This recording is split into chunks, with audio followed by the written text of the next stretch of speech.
take a shot every single time I say flash forward. Hey guys, what's up? It's Jen, and it's currently about to be 5 o'clock in the morning. I can't sleep. It's been like this for the past 2 weeks now.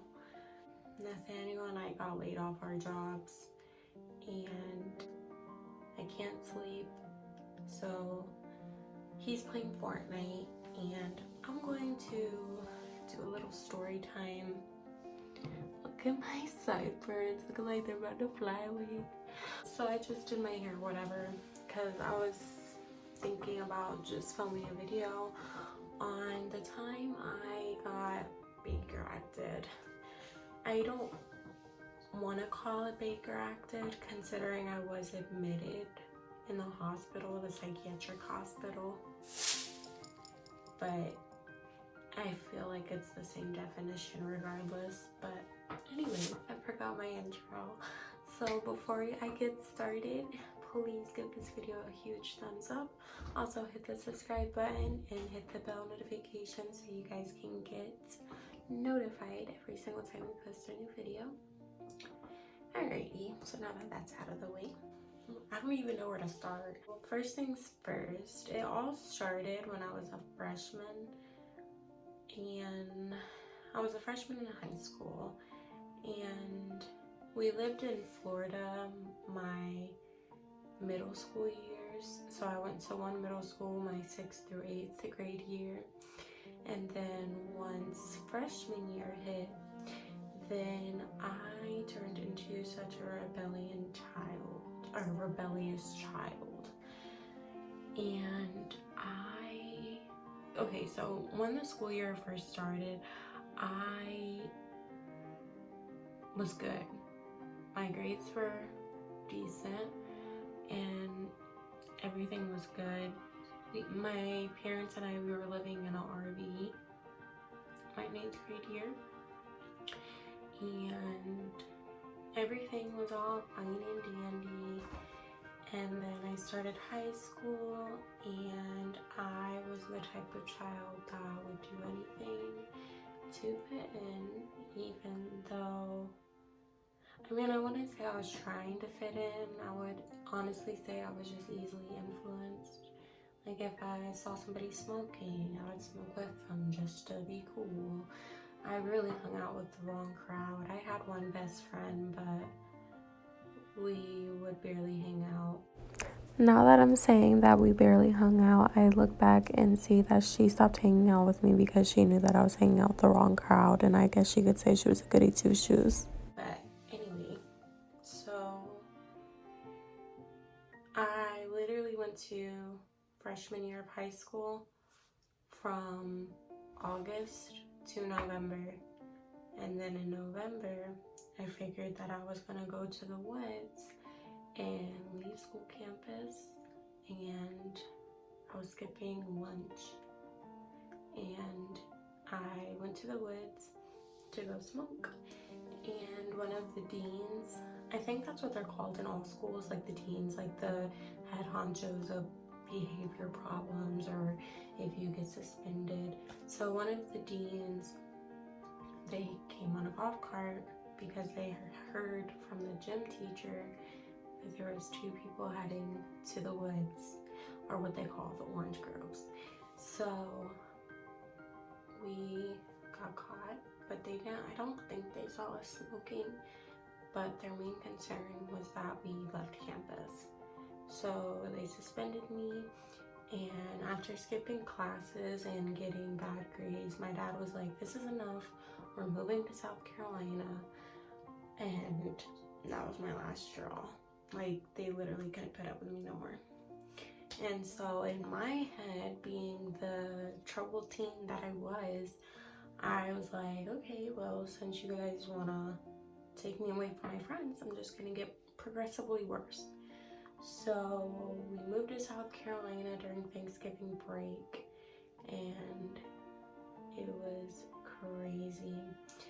Like, I look back at it now being optimistic and being positive, and I look back now and think it was the best decision because I was able to take pictures with my grandparents and take videos videos of them and have memory. So now me being the optimist that I am, I'm glad that we moved there, even though I hated it. But we moved up to South Carolina and I started school up there. It was really different. And mind you, we lived in South Carolina before, but it was when I was in elementary school. And so the friends I had back then, I would see them in high school, but I just didn't want to say anything. I mean, one of my childhood friends, she did go to the same bus stop as me, although she went to a different school, but we would still ride the same bus together. So it was nice seeing her again. And so I went to school. The only positive thing about the schools in South Carolina, on Wednesdays, you get to go in late. So like at 11. So I got to sleep in. It was perfect. So that was in November. And then in January of 2015, I kept on waking up with panic attacks. I did not want to go to school. I avoided school at all costs because I really missed my best friend down in Florida. And when I got suspended, she did not know anything about it until I called her and said that we were moving to South Carolina. And she would always say, oh, we're gonna keep in touch, but we never did. So I lost that good best friend, all because of my idiotic decisions. So in January, I just kept on waking up with panic attacks. I didn't want to go to school. So my mom was very concerned and she called my physician or pediatrician. I don't know what it's called. Don't think I'm stupid. I forgot what it's called. It starts with a P. So she called my doctor and she was like, hey, Jenna doesn't want to go to school. She's having panic attacks. I don't know what to do with her. And so she was like, maybe she should be admitted. And that's what my mom says how the conversation went. But till this day, I always will tell, like I will always have in my head that my mom set me up. So after that, then I went to the doctor and I was pretty sketched out about it because when my mom and I pulled up, the hospital was literally right next door. And I was like 15 at this age. So, and then it's like, I was like really like skeptical about it because even when they went in the waiting room and got me, they told my mom, oh, you can wait here in the waiting room. So I was like, this is not an ordinary doctor. Something's up. So she asked me the series of questions. Do you have suicidal thoughts? Have you thought about suicide? Da da da. And then my vulnerable ass, I was like, yeah, I've been having suicidal thoughts. And I honestly thought it was a generic question. I didn't think it was like, oh my God, you have to be admitted. So this was the very first time I was admitted. And the facility I was in, it was the most crappiest staff ever. Like, I hated this place so much, but I honestly made really good friends. I think I still follow one on Instagram if I'm not mistaken. But I know you're not supposed to make friends out of there, but I did because I'm outgoing as fuck. So after that, I was only in there for like a week, and then flash forward so that was in January.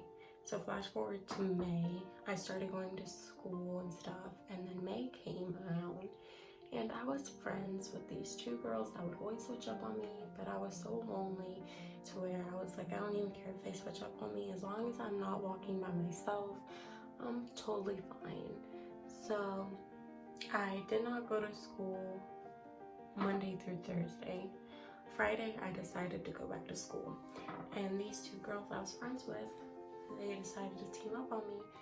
And they were like, oh, why weren't you at school? Oh yeah, mind you, in May, my dad got diagnosed with colon cancer, or it was precancerous and they were about to catch it. So I trusted them with that. Like, I always confided in them because me being the most vulnerable, naive person I was, So I went off to class. After I told the girl, I was like, if you have a problem with me, either beat my ass or shut up.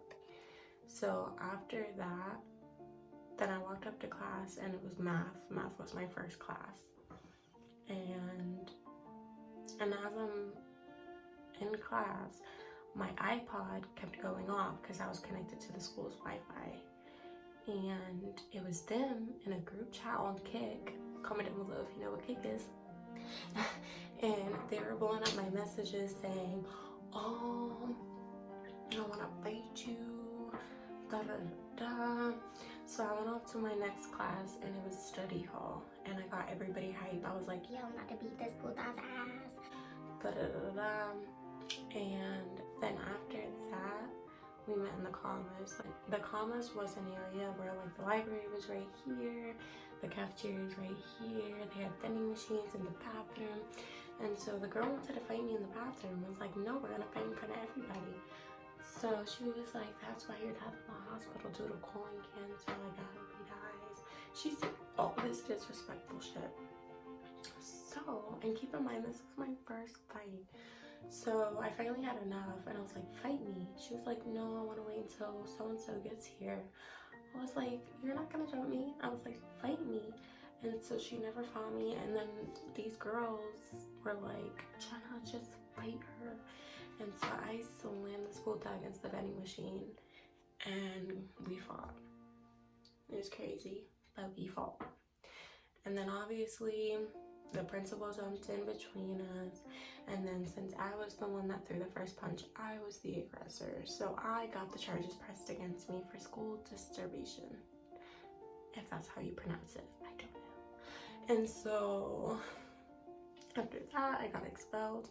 The girl I fought only got suspended, and then we had to do youth arbitration. And then fast forward to July, after I did youth arbitration, I literally had to do 50 hours of community service, and I had to write an apology letter to the principal for hitting him in the fight. I had to write an apology letter to the girl. I had to do a 1,000-word essay on the difference between military laws and state laws. And I had a view court and a jail tour, but they took away the jail tour since I went to the view court. So after I completed everything, in June we went to Florida, and then in July we were only going to Florida to visit my sister before I went off to military school. And I will do a whole another separate video on military school. But yeah, I went to military school in July, and then that really got my life together. Got my GED in February 2016. And then unfortunately, when I was in military school, I found out my grandpa had passed away, and he passed away on January 6th of 2016. And then I got my GED on February 2nd, 2016. And if you guys have been to a military school, you know that they very rarely let you go home unless it's like a really bad emergency. So this was obviously an emergency, so they let me come home for 2 days, and then luckily it was the weekend, so I got back that following Monday after we did the bureau and we did the viewing and funeral. So my grandpa was literally my #1 man, so it was really like, it put me in a really bad state of depression again, but it was honestly, it was rough. But now that I look back at it, he's in a much better place, and I just wish that I was there to say bye to him. So I got my GED in February, life started looking back up for me, and then flash forward all these months. Oh yeah, in March I got a job at Chick-fil-A, and then I started working, quit in July. Long story behind that as well. And then flash forward to 2017. My dad, okay, so even though I resigned from Chick-fil-A in 2016 in July, after I resigned, I went that whole rest of the year, all of 2017, without working. Like, I was unemployed, just laying down on my lazy ass and just looking at YouTube videos and just being lazy. Like, I literally lost so much motivation from getting fired at Chick-fil-A that I did not want want to I did not want to work. So 2017, my dad put his foot down, and my dad had been retired for quite some time now. I forgot what year he retired, but he's always wanted to travel the world. So we chose 2017 to be the year of travel. And so 2017, in April, for my 18th birthday, we went to Biloxi, Mississippi, because my dad loves casinos. And we found out that there's casinos in Biloxi. Who would have thought, in Mississippi? So we went there, and then in May, I started going to CNA school. After May, for like celebrating me going to CNA school and stuff, my dad, he booked my mom and I and him tickets to go to Vegas in June. And I passed my final exam in CNA, and I missed the last week of clinicals. So I went out to Vegas in June, the first and second week of June, and I loved it. Like, I loved wanting to go back, and everything was so fine and dandy. Like, literally, I feel like 2017, besides the last 2 months, 2017 was literally the best version of myself. Somehow, some way, in July, my mom got a job as a correctional officer, and then I feel like there's like a whole story behind that as well. There's stories for everything I'm telling you guys, but I'm trying to get to the basic of how I got admitted into a psychiatric hospital. So basically, my mom got the job as a correctional officer, and I feel like the stress of her working night shift with over 140 inmates, I feel like I had stress over that. And there was also stress of an incident that happened while my mom was in basic training to becoming one. And yeah, I just had tons of stress built up. So, but anyway, skip towards November. So, or no, in October. October was when the incident happened, and then November 12th was when I was admitted in the psychiatric hospital. I was having a manic episode, and then I literally, like, my parents, they didn't know what to do with me. I was saying stuff that didn't make any sense at all. I had an old YouTube channel that my mom ended up deleting, but it was basically where I was making a video about David Dobrik and the DACA program. And honestly, you guys, I don't understand anything about politics, but so I don't even know why I made that video. I guess mentioning David Dobrik in the title would make me a lot of views, but I failed miserably, and I just started saying stuff that didn't make any sense at all. And then on top of that, I was delusional because I would stay up late waiting on my mom to come home, so I knew that she made it home safe, and then the inmate didn't like kill her or anything. So I got admitted November 12th, got discharged the day before Thanksgiving, and then when I was in the psychiatric hospital, they soon found out I was diagnosed with bipolar disorder. And honestly, you guys, like, I don't want to get emotional, but being diagnosed with bipolar disorder, I know that diagnoses don't define you, but I cannot stand or cannot express enough how much I strongly dislike when people lie and say that they have bipolar disorder. Like, it's such a serious topic because this, like, I literally go through daily. I honestly, truly do.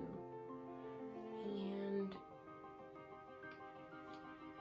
it's just so crazy because if you have bipolar disorder, you know.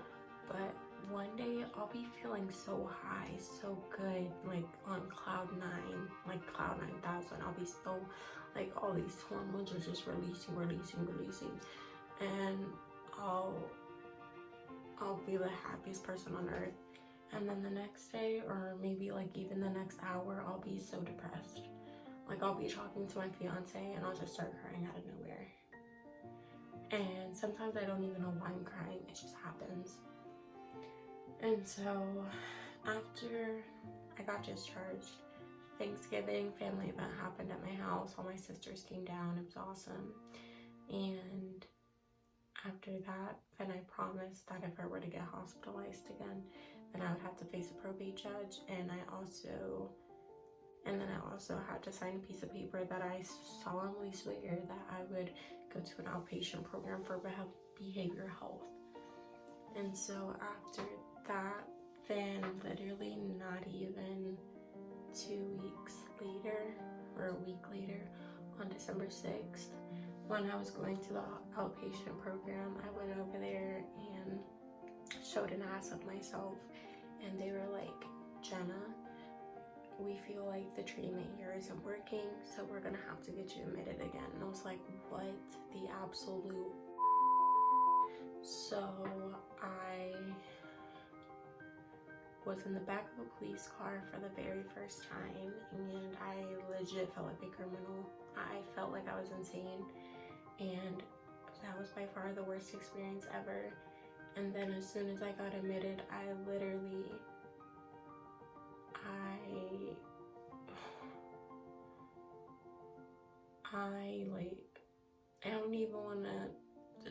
I don't even know how to describe the pain I was feeling, like the amount of emotions I went through when I was in the back of a police car. And luckily the officer was really nice, and my mom had got me McDonald's that morning, so she let me drink my drink in the back of her car. And then I got admitted again, and I guess they put me in like the overflow floor because it felt like a freaking holding cell. So I freaked out even more. I kept on calling my dad and mom on a pager, and my mom wasn't answering because she had an interview. And then my dad, he kept on answering, but I knew that he wasn't gonna come and pick me up. And so all of a sudden, while I'm laying down, like trying to ease my mind, then I see a doctor or attorney, I don't know which, but they were going around making rounds, and I guess they gave this old man a roommate, and his roommate was a young gentleman. He looked like he was like maybe in his late 20s, and he was mad because they wouldn't discharge him. So he started to literally throw a fit, and like he was trying to throw punches at the nurse. And I was so scared. Like they literally walked over to everybody's room, shut their doors, and it was so scary. And then I was eating food because before all that chaos happened, they were handing out food, so I was trying to like stay calm and eat my food, and I just started crying. Like I was just like, oh my god, like what if this dude had a gun on him? Like what if he, like I was just like living on the what ifs. And so after that, then shortly after, and shout out to a nurse. He was able to come in my room with me, and he gave me techniques on rhythmic breathing, and he helped me calm down. And then as soon as I calmed down, then the officer came back to get me, and she put me in handcuffs since that incident happened. And I was having a panic attack still. Like I did rhythmic breathing, but I was still having panic attacks. And anybody that's resisted arrest, I'm sure they know what I'm talking about. But when I was having a panic attack, like literally the handcuffs were tightening on my wrist. And look how small my wrists are, you guys. Like it was tightening so bad to where I literally had whelps on my wrist. And I was just hospitalized for like almost 3 months.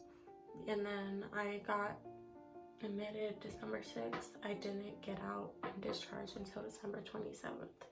And that was my first time spending Christmas in the hospital. And my parents came to visit me and stuff, but it was just tearing me apart, because I felt like such a huge disappointment. And when I got out, I remember my mom telling me that my dad was crying for the first time when I was in there because it was one of the problems that he couldn't solve. Because my dad's always been a problem maker, like problem solver. Like he always says, don't come to me with a problem, come to me with a solution. And he was just upset because he couldn't solve my problem. And then when I was in there for the second time, they found out I was diagnosed with schizoaffective because while I was having my manic episode, I literally, like I would hear stuff.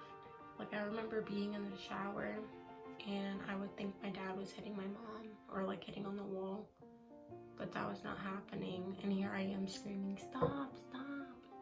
But yeah, it was really a life-changing moment. And then what really made me happy was when I got released. My sister texted me and she was like, don't call me because I'm busy, but Merry Christmas, Auntie. And she was pregnant with my nephew and he's gonna be 2 in August. I'm gonna try to film his birthday party if she allows me to, but till this day I always say that he's my miracle baby, even though it's not my baby, but my nephew, he's my miracle nephew. Because every single time, if bad thoughts do occur, I just know I have a nephew to live for, and I wouldn't want him growing up saying that he lost his auntie due to suicide. And yeah, so that concludes my video on being admitted in the psychiatric unit. I was honestly making this video just to spread awareness for mental health, and I just want you guys to know that things do get better, because honestly right now where I am in life, I'm engaged, and moral of the story is things do get better, because right now I'm engaged to a man that literally worships the ground I walk on. I have been working even though we got laid off, and I'm almost about to hit a year at this job. And although it gets stressful, as any job will, it's honestly really good. Like it teaches me, it like raises my willpower a little bit, because when I get customers that are really rude, I just know how to handle and solve situations. And I'm honestly the happiest like I've ever been. Like I'm literally sitting in my own bathroom right now. Like my fiance and I even got our own apartment, like our very first apartment, and we've only been together for, next month will make 9 months, which is really crazy to me. But yeah, so I hope you guys enjoyed this video. I hope I didn't talk y'all's ear out. And if you guys have any questions relating to psychiatric or Baker acting or bipolar disorder, schizoaffective, be sure to leave them in the comments below. Or if you want to be anonymous about it, you can message me you can DM me on Instagram and I'll be there for you. And I might make a Q&A on this video if anybody's interested. But yeah, so I hope you guys have a wonderful evening, day, wherever you are, whatever time zone you are. And yeah, I love you guys. Bye.